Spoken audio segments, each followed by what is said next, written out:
дар нишасте дар наздикии шаҳри Вашингтон, Эш Картер, вазири дифои Амрико, гуфт нирӯҳои эътилофӣ, ки бо гурӯҳи давлати исломӣ меҷанганд, 20 тан аз ҷангҷӯёнро куштаанд. ин гурӯҳ ба қавли ӯ ҳамлаҳо ба Амрикоро тарҳрезӣ мекард. Эш Картер дар нишасти вазирони дифои кишварҳои узви ин эътилоф дар пойгоҳи муштараки Андрюс гуфт, ки ҷангҷӯён хеле талош доштанд ба Амрико ва сарбозони амрикоӣ ҳамла кунанд.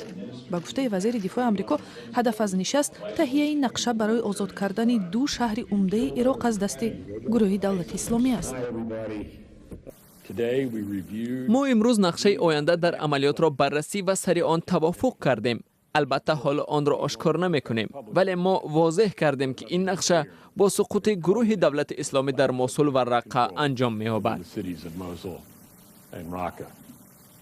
мубориза барои озод кардани Мосул ба гуфтаи мақомоти Ироқ, Созмони Милали Муттаҳид ва Амрико шадидтар мешавад ва вазъи башарии баъди ҷанг аз он ҳам сахттар.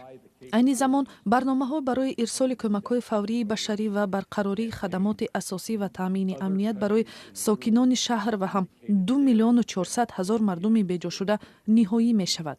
Созмони милал айни замон барои як амалиёти бузурги имдодӣ омода мешавад, чун мардуми ҳаросон аз ҷанг, аз роҳҳои ҳаракати нирӯҳои ироқӣ ба самти Мосул ва ҳам аз худи шаҳр мегурезанд.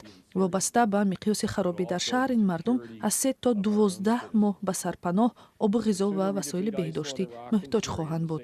Эш Картер, вазири дифои Амрико, баъди нишаст бо вазирони тақрибан 30 кишвар бо хабарнигорон дар бораи амалиёт барои шикаст додани гурӯҳи давлати исломӣ суҳбат кард. баъзе аз ин кишварҳо ба гуфтаи Эш Картер аз азми хеш барои кӯмаки бештар дар амалиёт барои озод кардани минтақаҳои таҳти назорати гурӯҳи давлати исломӣ дар Ироқу Сурия хабар доданд. дар шаҳри Мосул, ки соли 2014 баъди фирори сарбозони ироқӣ ба дасти гурӯҳи давлати исломӣ афтод, арабҳои суннӣ, курд ва туркманҳову дигар ақалиятҳо зиндагӣ мекунанд. бо вуҷуди он, ки мақомоти Ироқ ва Амрико дар бораи замони оғози амалиёти раҳоии Мосул чизе нагуфтанд, аммо як дипломати хориҷӣ дар Бағдод гуфтааст, ки Ҳайдар Алибодӣ, нахуст-вазири Ироқ, мехоҳад амалиёти ишғоли Мосулро моҳи октябр шурӯъ кунад. шаҳри Фаллуҷаро нирӯҳои ироқӣ моҳи гузашта аз дасти гурӯҳи ифротгарои давлати исломӣ гирифтанд.